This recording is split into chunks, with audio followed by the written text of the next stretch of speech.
Radhe Radhe Govinda Govinda Radhe Radhe Radhe Govinda Govinda Radhe.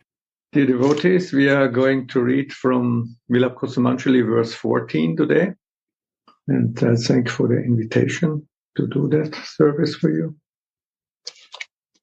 O Queen of Vrindavan, ever since a manjari named Rupa filled my eyes with light in Vrajabhumi, I have strongly desired to see the red leg on your lotus feet.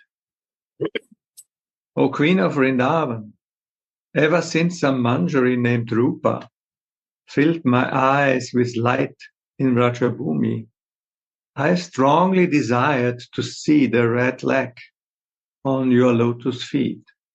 Notes. In the previous verse, Sri Raghunath attained a very sweet vision of Srimati's Shukla Bisara, rendezvous in the moonlit night. And when that vision vanishes, he experiences intolerable pain of separation. The more bliss was felt during union, the more misery is felt during separation. The maidservants of Sri Radha are the embodiments of devotional service, and when they are deprived of that service, they are feeling so much pain. Only the merciful glance of Swamini can revive the maidservant. Even in the stage of practice, a devotee must have some experience of this. When there is no experience, bhajan can be called lifeless. So, during the listening of the words of Raghunath in the verse, we can feel how much deep relationship he has with Rupa Manjari. Both of them, they are Nityasiddhas, eternal associates of Radha Krishna, but also in their sadhakavesh, they are very good friends, the best friends, we can say, and they feel each other so intensively that they know exactly what is in the mind of each other. How they know? Because both of them are very tightly connected with Srimati Radhika. And this is the very interesting relationship in which Radhika exactly knows what is in the hearts and the minds of her beloved maidservants. They also know, like Seva Rupayas, embodiment of Seva, they exactly knows what is in the mind and heart of Swamini, but also they exactly knows what is in the mind and hearts of each other. So how it is possible? It is possible because Rupa and Rati Manjari are always connected, are always inseparable. They have inseparate relationship, loving relationship with Radhika. And all emotions, all waves of passion, eagerness, humility, and so on, unlimited qualities are just like waves are coming constantly from Radharani's all existence. And all these qualities are splashing her maidservants. And Rupa and Tulasi, they're most confidential manjaris of Srimati Radharani. So for them, it's completely natural that they are always splashed constantly with ever new waves of Srimati Radhika's emotions, qualities, thoughts, feelings. So for them, it's very natural to feel each other's feelings and thoughts. because they are on the stage of perfection. And for us sadhakas, it's very important to connect our mind and hearts with these kind of perfect devotees, perfect manjaris. And then, maybe not the waves of emotions, pure, transcendental emotions from their hearts and mind will splash us, but at least some drop can splash our heart and our consciousness. And this drop is not just a drop, actually. For conditioned soul who is fortunate to receive this drop is like an ocean. So from this example, which Rupa is giving here, that Rupa Manjari filled my eyes with the light of Vrajabhumi. So it means I received, he is taking humble position of Rupa's Shishya, like real Rupa Nuga. He is taking the position of Shishya, disciple of Rupa, and he is saying, my Guru, enlighten my heart. And not that he just enlightened me, my heart for one short second. He completely enlightened my heart.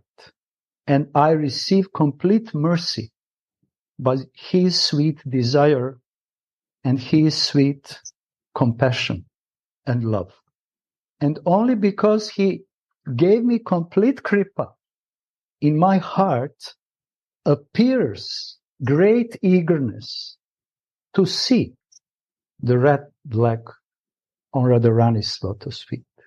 So just from these words, we can learn that this light of prema, of pure Manjari Bhava, Mahabhava, we can say, from the heart of Guru or Guru Manjari, must pervade completely the heart of sadhaka.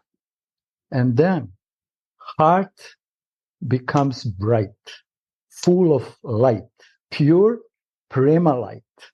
And the result of that is that light of eagerness appears. Conditioned soul cannot invoke by himself this spiritual burning great lobha, eagerness in the heart. Sadhaka, like conditioned soul, should receive it. Gurudev said it should be infused. So when this light in the form of kripa appear in the heart, then Swarup is awakening, relationship with Ishtadev is awakening, and immediately the light of eagerness to serve appears in the existence and in the consciousness of devotee. And in that light, it's also present the light of humility. Humility is also one kind of light of pure love. And we can see the persons who are really humble and they have natural humility because of their self-realization. Their appearance is very bright. They are very simple and they are shining, we can say. Their aura is shining because the light from the heart is bursting out even in their sadhaka wish. And this light they received from Guru, Vaishnavas, Sadhus, and also ultimately from the Ishtadev. Then we can go further. Eagerness appears, light of humility appears, and then what's going on? Chakshuji read, pain of separation appears. Because in the heart, light of love is already burning, and immediately the light of anxiousness, anxiety, and pain of separation appears in the heart. And this feeling, strong feeling of separation out of pure love is also the light and sign of Kripa. And this is the sign that Hladini Shakti agreed to appear in the heart of Sadhaka. Hladini Shakti, or Radharani, by her own will, decided and agreed to fully enlighten the heart of Sadhaka through her maidservant. So here in this verse is very, very important, but also there are some other verses in Vilapa, especially when Raghunath is glorifying Rupa Manjari like his Guru Manjari, and he is very aware that without mercy of his Guru Manjari, he cannot attain anything, what he really wants. He had relationship with Swarup Damodar, actually with Nityananda, in the beginning of his devotional life. Then he had automatically very close relationship with Chaitanya Mahaprabhu. He witnessed it. Even his most exalted position when he was crying and suffering in separation from his beloved. He received the mercy of associates of Chaitanya Mahaprabhu, Swarup Damodar, Ramananda Rai, so on. Then he received the mercy of Sanatana Goswami when he came in Vrindavan. And mercy, Kripa, was builded gradually in his heart. And ultimately, when he received the mercy of Rupa Goswami, he felt that he received complete mercy because he received complete mercy for his desirable Manjari Bhav. And like Gurudev is saying, and then, after that, he came to live in Radha Kund, exactly knowing what is his goal, how to attain that goal. So he became Prayojan Guru who can help sadhakas to attain ultimate goal and become Radharani's maidservant.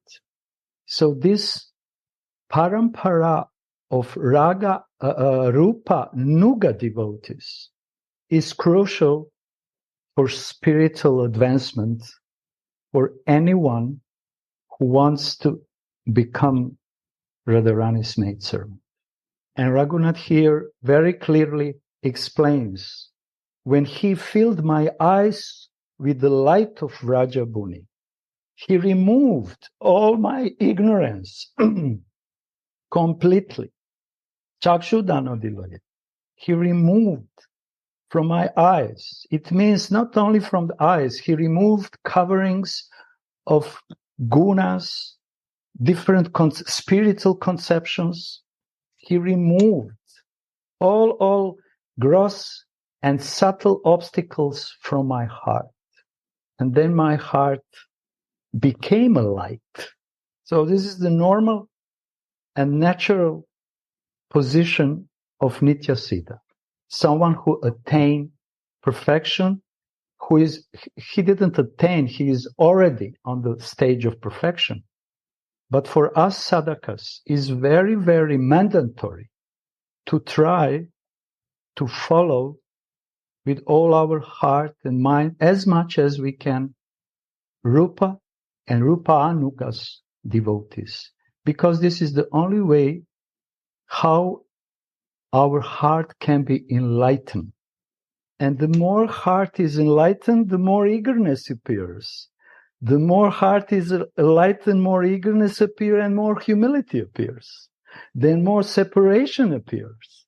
The more ecstatic love appears. And all these qualities in the heart of devotee are attracting the Ishtadev. That's the point. You know, I don't have anything in myself which can attract Radharani. Nothing. But if my Guru be so kind to enlighten my heart with his pure love, his pure eagerness, his humility, then maybe Radhika will be attracted to me. So this deep connection between Guru and Shishya is the essential point to attain a goal. It's not a goal, but essential point to attain a goal. In one verse, it's so significant that this relationship is actually always strong, intense, ever increasing.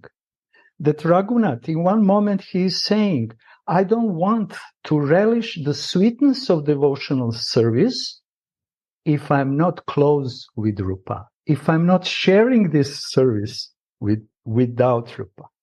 Because I know he enlightened me, or she enlightened my heart, and strong eagerness to serve Radharani, to perceive Rajabhumi, appears in my heart, and desire for devotional service became my essence of existence. I'm chanting the holy name, but I don't relish the sweetness of the name. I don't have a light in my heart. My heart is covered. For that reason, I'm crying for the mercy to enlighten my heart, that my Gurudev and all Vaishnavas enlighten my heart. Otherwise, my heart is like a stone.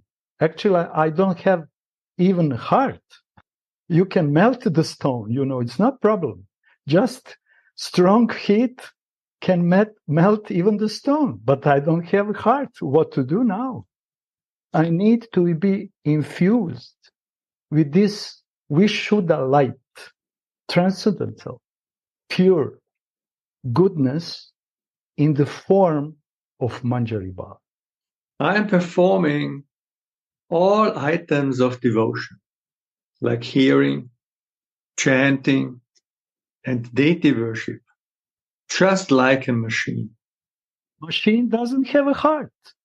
Machine only wants to fulfill rituals and duties. Switch off, and it's finished. But someone who has a heart, he is suffering because he is chanting like a machine. But I'm not suffering. I'm just like machine. I'm not crying because I'm chanting like machine. So I need the mercy of everyone who can enlighten my heart, especially my Guru. In Srimad Bhagavatam, it is said, just as the body is nourished, strengthened, and relieved from hunger by every mouthful of food that we take, devotion, experience of God, and renunciation of sense gratification all appear simultaneously when we do bhajan. Chachuji, would you be so kind to repeat this sentence? In Srimad Bhagavatam it is said, just as the body is nourished, strengthened, and relieved from hunger by every mouthful of food that we take, devotion, experience of God, and renunciation of sense gratification all appear simultaneously when we do bhajan. When we do bhajan. But bhajan is not what I think that is a bhajan. Bhajan is not something to perform like machine. This is not a bhajan. Bhajan is something which I'm doing from my soul, using my mind, yes, but from the soul. And then, through the bhajan, my soul is nourished, strengthened, and relieved from the hunger, relieved from strong desire to attain my beloved Ishtadev. So bhajan gives the food, nourishment. Bhajan relieving the thirst and hunger, and automatically strengthen the jiva, the soul. If the bhajan is performed from the soul, then result coming, devotion starts to appear. Light of bhakti, light of devotion starts to appear in the heart of such a sadhaka. Then visions are coming because Shuddha Sattva. And with Shuddha Sattva enlighten completely the heart, not gunas or mishra, but mixed, but Shuddha, purest form. And then renunciation of sense gratification automatically goes. But if the heart is not enlightened with devotion, with strong desire and eagerness to serve my beloved Ishtadev, all my attempts to be free from sense gratification ultimately will fail. But if the bhajan nourish my devotion, nourish my heart, my soul, strengthen my soul, strengthen all my consciousness, then relishment will start to appear, and with relishment, experience will start. I remember I read somewhere, I don't want to speculate, but somewhere, maybe even in Jaiva Dharma from Bhaktivinoda Thakur, that actually bhava, this middle stage, first appears in the mind. And in the beginning, I took some time, few years, to really understand what does it mean. And by Gurudev's mercy and explanations, on and on, it starts to come to me that actually, yes, when bhava, clear consciousness, clear devotional service, clear devotional eagerness, and clear humility appears in the mind, this kind of mind is my friend, which is directly influencing my heart. Then they become chittavrit, they become like a one. So this relishment through sadhana bhakti has first to nourish the mind, who can be completely filled with this relishment by listening, beautiful, loving, amorous pastimes of Radha and Mohan. And when the mind absorbs all this, automatically heart will receive it. And what heart is receiving? What is in the mind. And what is in the mind? Pure transcendental existence is in the mind. Pure transcendental pastimes are in the mind. So heart is receiving from this container of the mind and is becoming more pure, and more pure, and ready to receive complete enlightenment. So we need to nourish our souls through our ears, to strengthen our souls through our ears, because in that way our soul will be free from the hunger. Actually, hunger, it will be free from the hunger of materialistic life, but hunger for spiritual attainment will increase more and more. So for that we need the kripa, and only kripa. There is no shortage of helpers on the path of devotion. Even if a devotee falls, there are always people behind him that will pick him up. The demigods prayed as follows to Sri Krishna in his mother's womb. Okay, there is no shortage of helpers. We have to be convinced about that. There is always sadhus, saintly persons who are present to help devotees on their path. They can be visible, or many of them are not visible, but they are present. Like now, with materialistic eyes, we don't see Rupa and Raghunatha now. But if by the mercy covering from our hearts and eyes is removed, then we can see that we are actually now, in this moment, all together in their association. So helpers are here, but the problem is not helpers. The problem is who will receive. The shortage of receivers is the point. Janadaji, maybe he will remember Gaur Govinda Maharaj once said, and it was really like a thunderbolt, like always when he is talking to my heart and consciousness, when devotee said, ask him, yes, but you say you are always emphasizing that we need premika guru, devotee who attain prema, so that we can attain prema. But I think that this kind of sadhus are very rare, actually. And Gaur Govinda Maharaj started to laugh and almost jumping from the Vyasasana. He said, no. Everywhere are sadhus, but there are no shishyas. It's so rare to find real shishya. What do you say, Janadaji? You remember that? Or maybe? Yes, but your words is very sweet. I'm talking about Gaur Govinda Maharaj and all these Vaishnavas. And actually, someone who has prema asking, are you getting prema? And then, no. Always denying. And so today now I cannot say about Gaura Govinda Maharaj. Today we are a little bit talking in Russian class. Govinda Mohini was, I don't know, asking question, or maybe Gurudev was saying.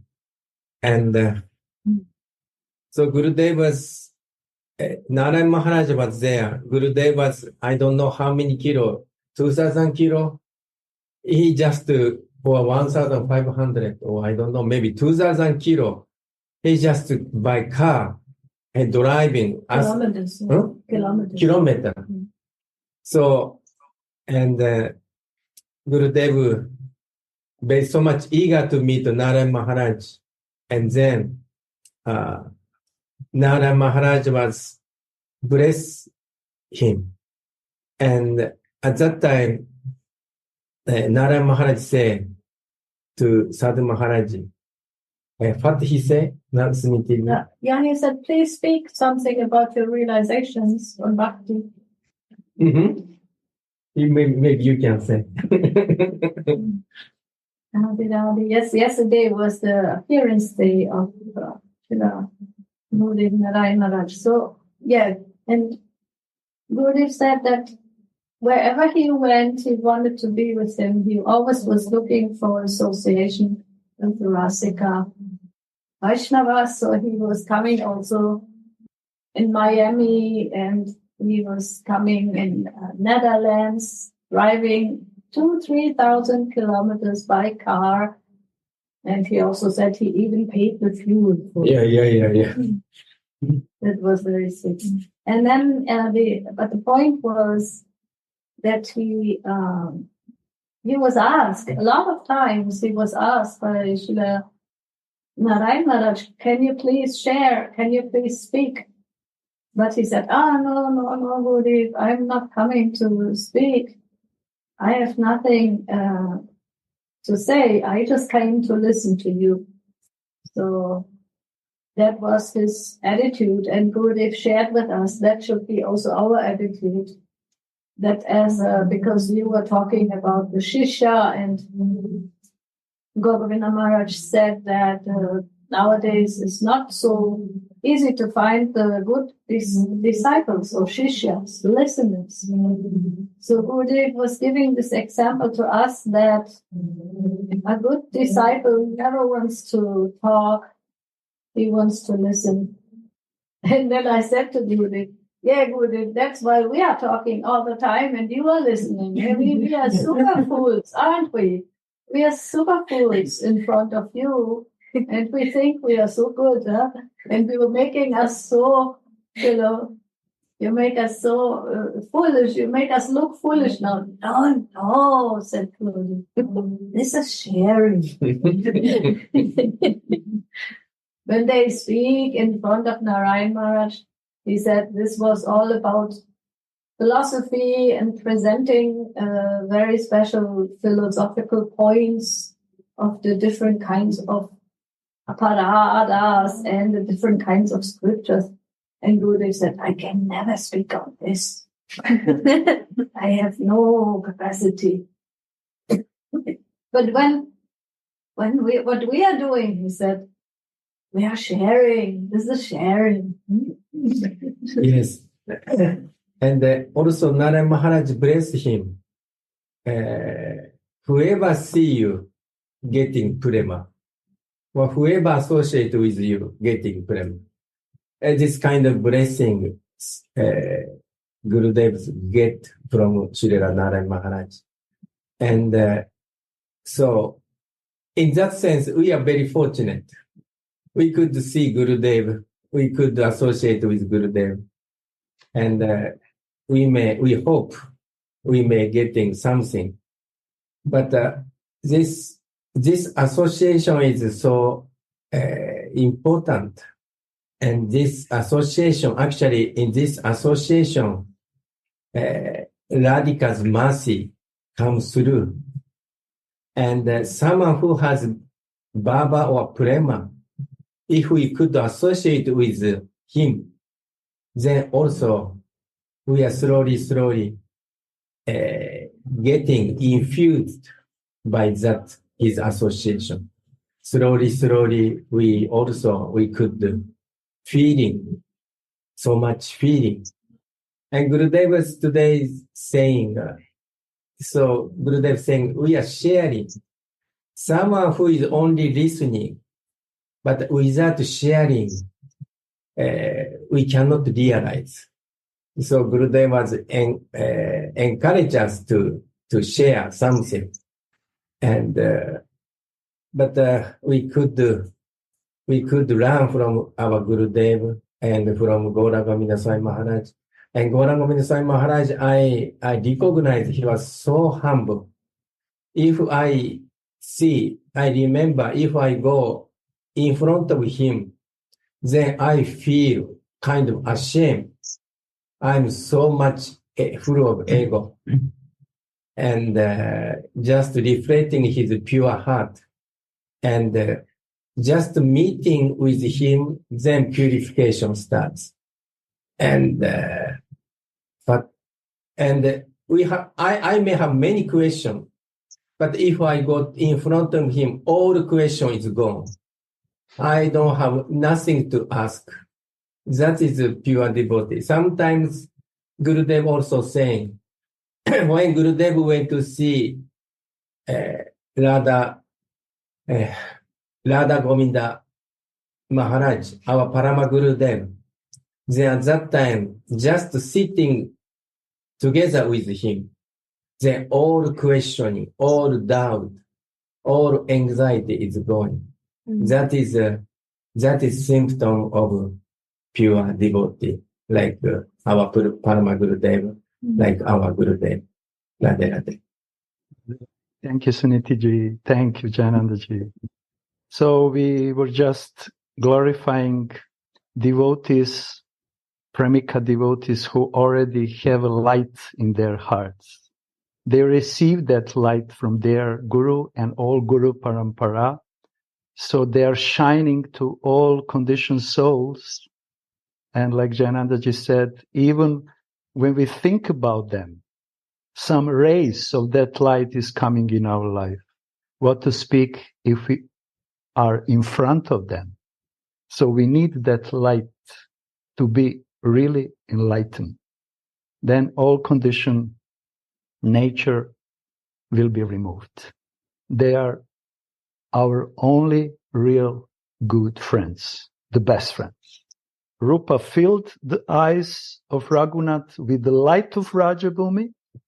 Anantadas Babaji is filling here our eyes with the light which is burning in the heart of Rupa and Raghunath, and at the same time we can feel the lights from our respectful gurus. And in that way we are practicing the best item of sadhana. Otherwise, whatever I do, it will be just mechanically, without that light. That light is real pure love and pure feeling. Chakshu dana dilaya. So on, so on. And then, if devotee fails, nothing is lost.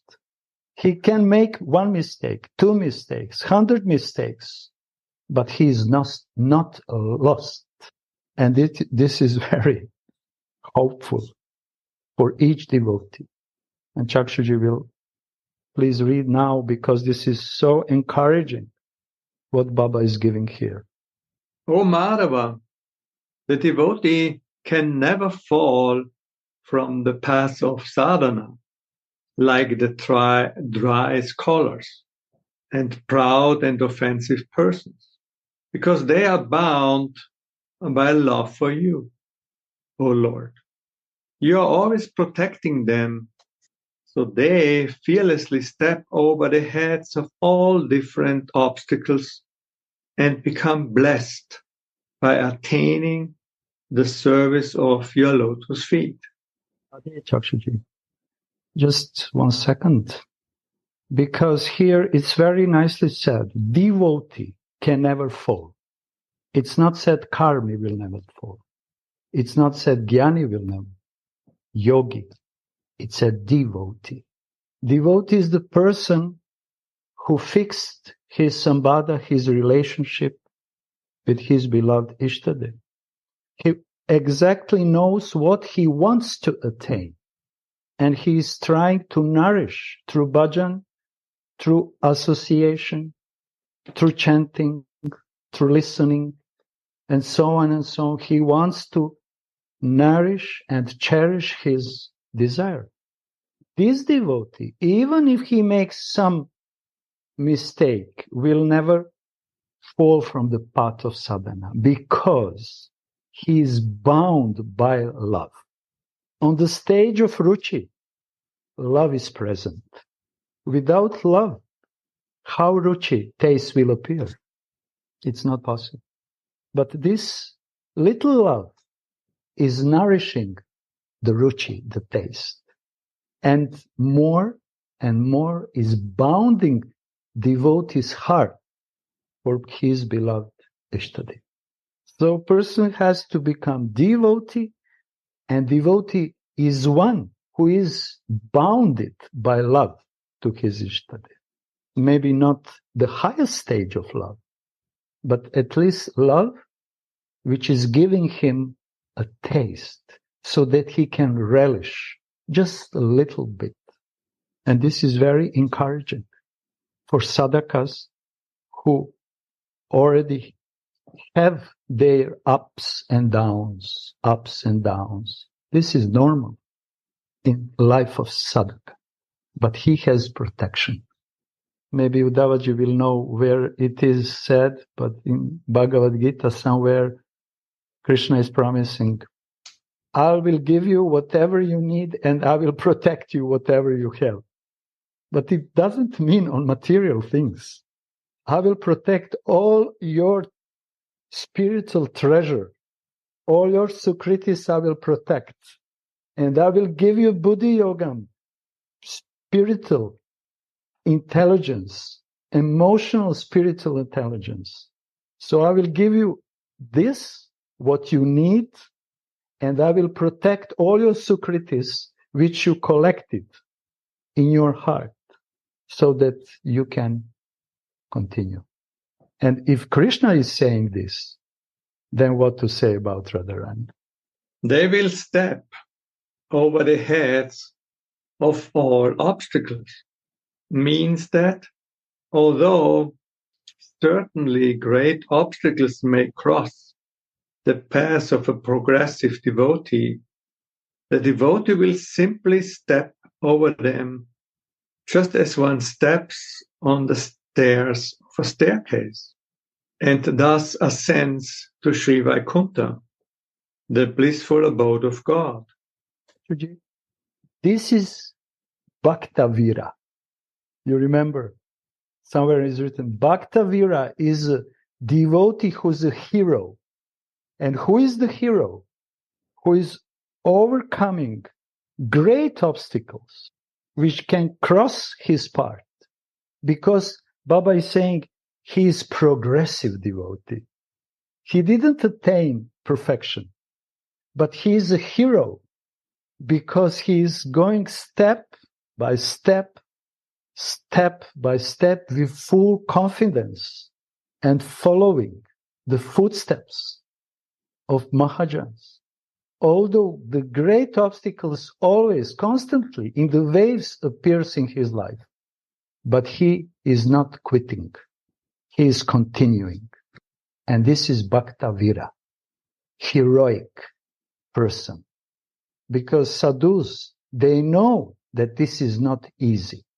So we cannot, and we cannot try to be perfect, because this perfection in this condition, desire for perfection in this conditioned life will kill us. No one who is conditioned can be perfect. So mistakes are natural. And sadhus are very compassionate. They are not looking. They are not taking too seriously these mistakes. But, it's always some but, it requires that devotee, that person is devotee. And he understands that progression in his spiritual life, step by step, is the very essence of his spiritual advancement. I will give you one example. All the devotees know that, but maybe some our younger brothers and sisters, they never heard that. But Bhaktivinoda Thakur explained this progressiveness in very nice way that every one of us can clearly see. He said, when devotee is on one stair, and he wants to come on another stair, on another level, he put one leg on another stair. But in the same time, he is with other leg on previous stair. He is not jumping on another stair, or maybe 2-3 stairs, like kids are playing. They're staying on one stair, they just want to jump 3 stairs or 2 stairs. Now devotee is doing one leg is on my previous stair, then I'm making a movement to another stair. Then slowly I'm lifting the leg, previous leg to that stair. And so on, slowly and progressively, he is going. And how is it possible to lift the leg? Because you shift your weight to the next level. Everything you have to invest, you put on the higher level. Then it's easy to lift the next leg. For that, we need eagerness and desire. We put energy to make another step, because without energy, without desire, we will always stay on one stair. And this is the most dangerous, actually. Niyamagraha, most dangerous position in spiritual life, because soul always has to move. It will move further or it will move back. We cannot stay so long on one stage. So for that, we need to put a leg on the next stair. And yes, like I said, our weight of all our body, feelings, heart, emotions are going further. And when the sufficient weight is on that stair, then automatically the leg from previous stair is following this natural step. I don't know if I explain But it's so encouraging for me. I try to share, but I don't know, maybe I Srila fail. Prabhupada gives the example of the caterpillar. How the caterpillar, when he's changing from one leaf to the other, he's first going with the front legs to the new leaf. And when then the grip is established there, then he lifts the back and comes with the whole body to the new leaf. Yeah. Beautiful. Thank you very much. You see what is the sharing? When we are sharing, like Suniti and Jayanandaji say, and Gurudev is encouraging us, it's not that we are make competition, We are just helping ourselves, first of all ourselves, that many things which are already condensed in our hearts start to appear. And we see, actually, what is really in our hearts. And many valuable things are inside. So, Gauranga Sundaraji, I don't know. It is proper to say. I don't know. Say. I heard before, Guru is three kind of person. One person, both leg on the material world. And then one person, another Guru is one leg is material world, and another leg is spiritual world. And then another kind of Guru is two leg in spiritual world. So, but the two leg spiritual world, someone who is two leg in spiritual world is difficult to save conditioned souls, because their intention is more spiritual world. And so you mentioned some Guru is very compassionate. One leg is spiritual world, but one leg in material world. So that person is very compassionate for conditioned souls. Also, even though two legs in material world, also he knows God. And say, like, if we step on the stair, if we want to move, there is some moment we are not touching another stair, but on the way. So this is fixing at one point. Then we are on the way. If we fix goal, say if we go to another stair, but meanwhile still our leg is in the air. But for sometimes approach in this stair. So therefore fixing a goal is very important, and try to move in that direction is very important. So therefore, but if we don't fix it, then we cannot step over in the one stair. That is our problem. But already fix it, then just we need some time to settle down. So your example, is very inspired me. So thank you very much. Yes. I was talking from the point of sadhaka, and Jayanandaji was talking from the point of guru. And he gave us one very nice example, actually. That's only someone who is on the higher stage can come down and help the others who are on the lower stage. So it's not the same thing when sadhaka is progressing from the, let's say, to make it shorter, from kanishta to uttama and passing through the madhyama level, middle level. It's not the same. Like uttama is coming from uttama on the madhya level. This is completely different issues.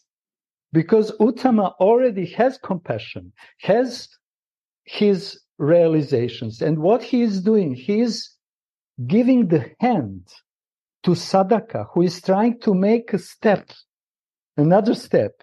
And like Jananda Maharaj is saying, in one moment, this previous leg is in the air. It's critical situation. No, it's not critical situation because he is not alone. His Gurudev is pulling him on the safe stair. So this is the reason why sadhaka cannot advance alone and cannot attain the goal alone. Because like Maharaj said, someone who is above him has to come down. And this is completely another stage of consciousness when Uttama comes from the Madhyama or Kanishta comes from the Madhyama and doesn't have any Uttama realizations. No? So this is Bhaktavira, heroic devotee, who is asking the help, depending on help, surrendering to help, all helpers, holy name, with full faith and confidence. In other words, if the devotee falls down, he will greatly repent within his mind, and the resultant feelings of humility, anxiety, and eagerness will help him to attain the great mercy of the Lord and thus become blessed. Repent.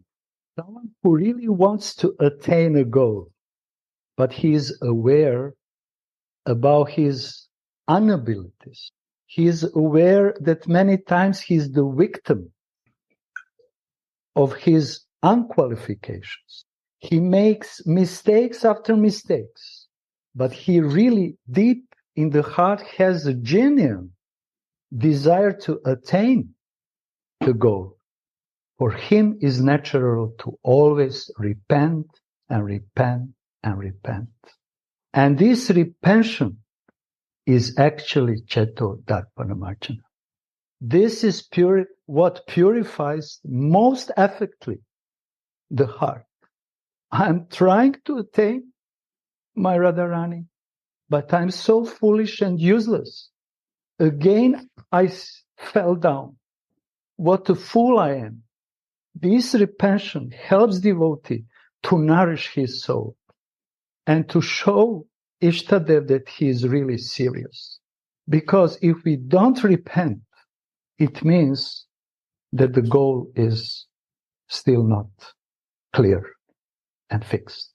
If I'm actually very happy that I finally fell and I feel so comfortably now, because now I'm in my natural balanced position. I struggle to be more advanced than I am, and finally I felt, and now I'm happy. This is not the way. I'm speaking from my experience. But when repentance appears in the heart, this is the sign that someone is suffering because of his mistake, and this suffering showing the person that he really wants to attain that. But he is aware of his unqualification. And this is humility. That kind of person very clearly understands Trinada Pisunichina Tarora Viskrishnana.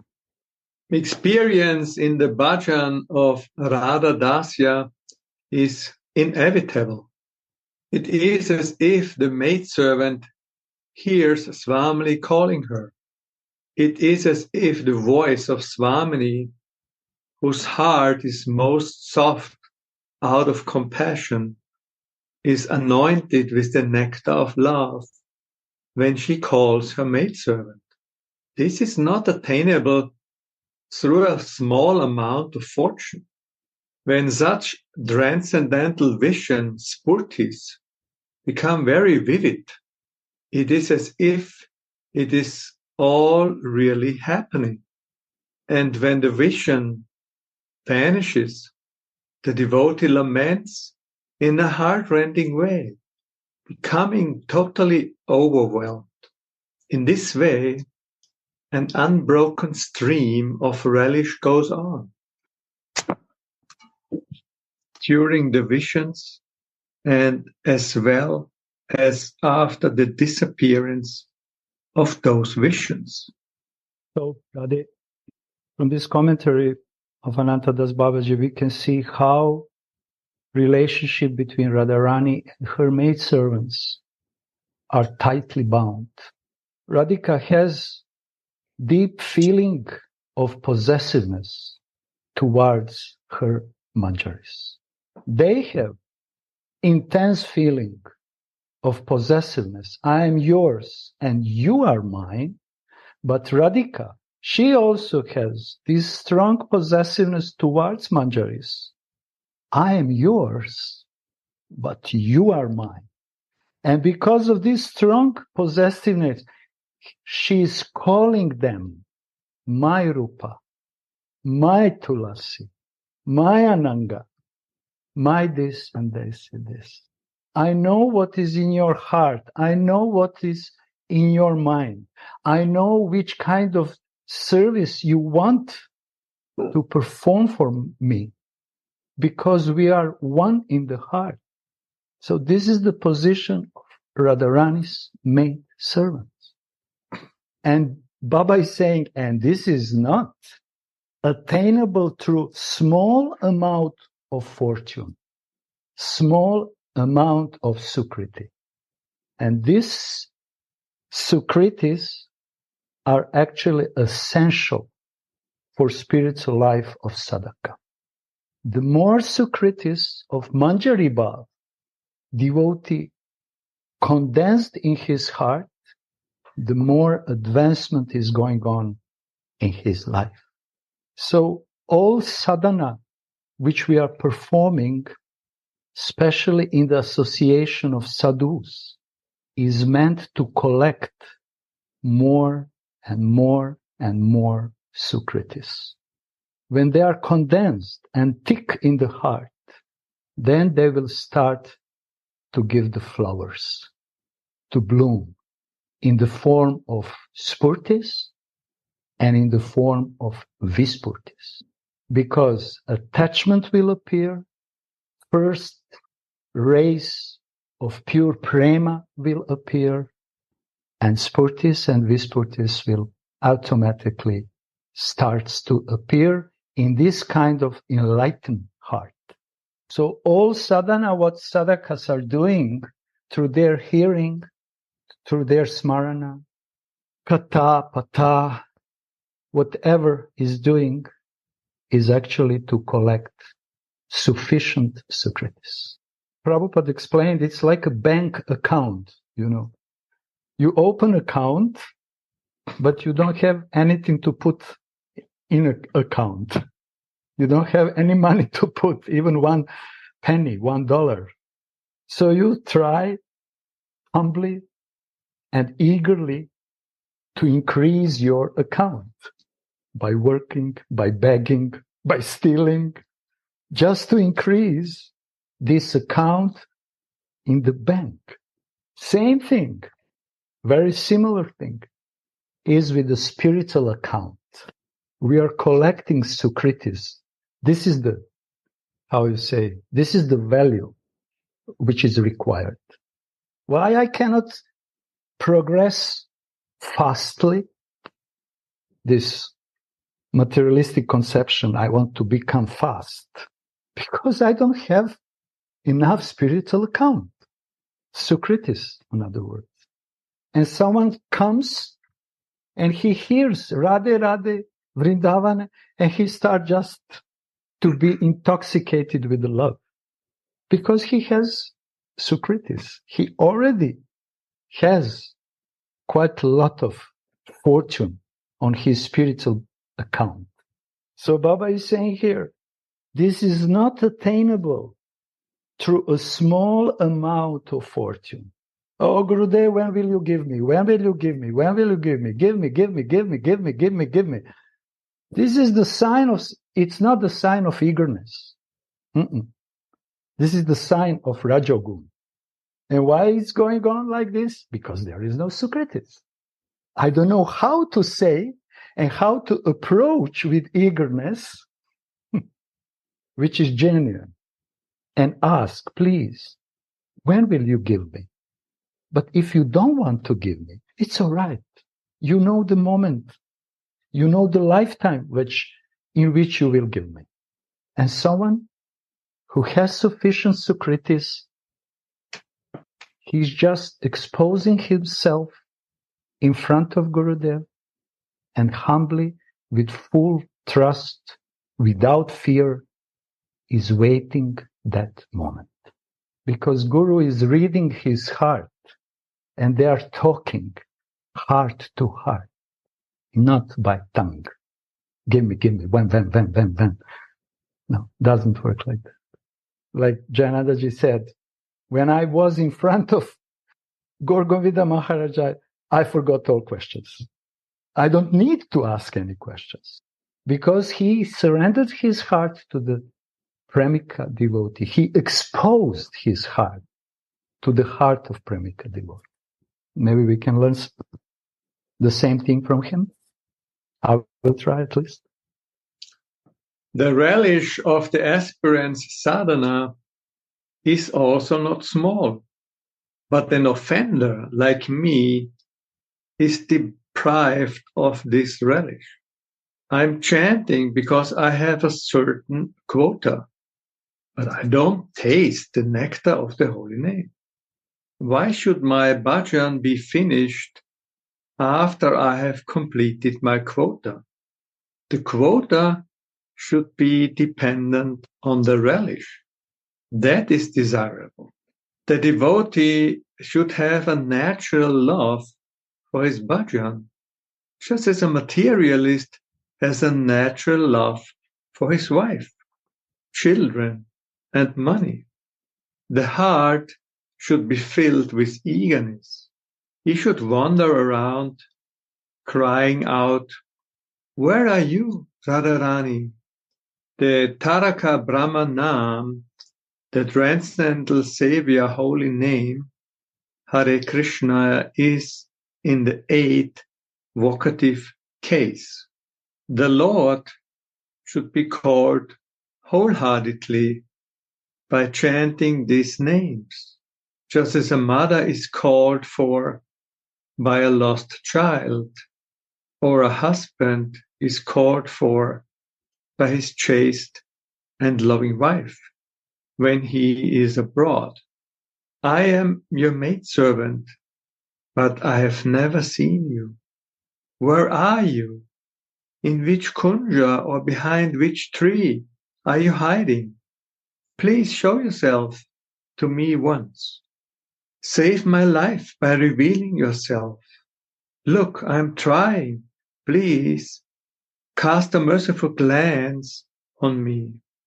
My life can only be saved if you kindly show me your sweet self with Madan Mohan and your Sakhis, standing in the shade of a wish-yielding tree on the bank of Radhakund. Srila Raghunath Das Goswami is crying out of separation, inundating the bank of Radhakund with his loving tears. Suddenly a transcendental vision comes to him. Swamini calls him in this spiritual revelation. Tulasi, how sweetly is she calling? Her voice is like a stream of nectar that cools off Tulasi's heart that is afflicted by separation. When Tulasi looks around, she sees Swamini standing before her. How many tears of compassion are streaming from her eyes that are illuminated by Mahabhav as she calls her maidservant with a tender heart filled with compassion and a voice anointed with the nectar of love. That honey-sweet voice of Swamini is like the nectar of hope that Tulasi has carried in her heart for so long. Tell me, Tulasi, why do you want to see only me? Sri Raghunath Das, in his spiritual absorption, gives the answer in this verse. O Swamini, ever since I met this Sri Rupa Manjari, who is your merciful gift and who has opened my eyes by teaching me how to serve you, I have desired to see the red leg on your lotus feet. Dakshaji, read this sentence one more time and we can stop here a little bit later. Yeah. I've started this. Tell me, Tulasi, why do you want to see only me? And Srila Raghunath, in his spiritual absorption, gives the answer in this verse. O Swamini, ever since I met this Sri Rupa Manjari, who is your merciful gift and who has opened my eyes by teaching me how to serve you, I have desired to see the red leg on your lotus-like feet. So again, we can see here how intense, intimate relationships is between Radhika and Rupa Manjari and Rati Manjari through Rupa Manjari.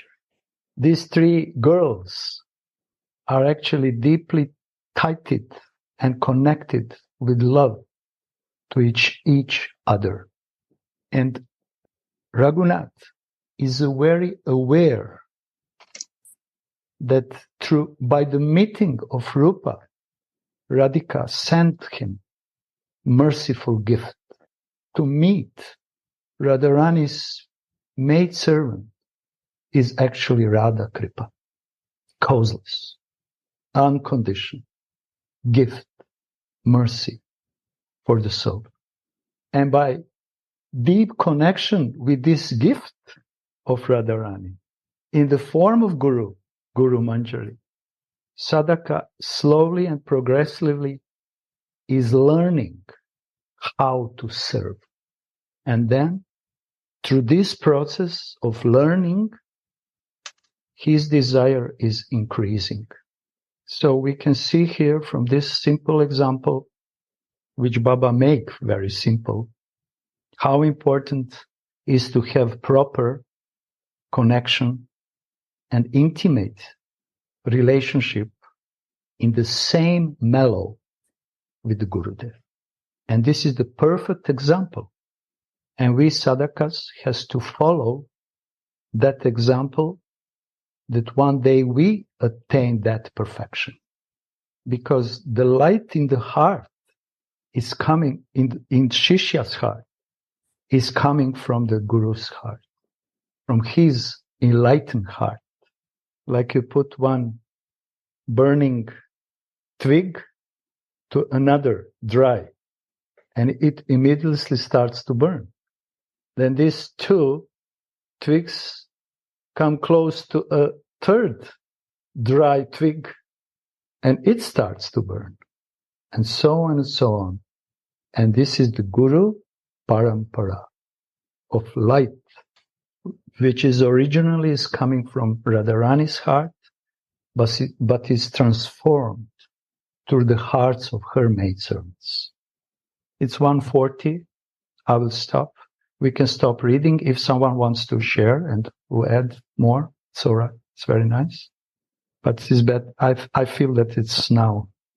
We should know when to stop. Udavaji, if you want to say something, I see you share on anyone else. I'm only here to listen. Then please be merciful to those who had to speak.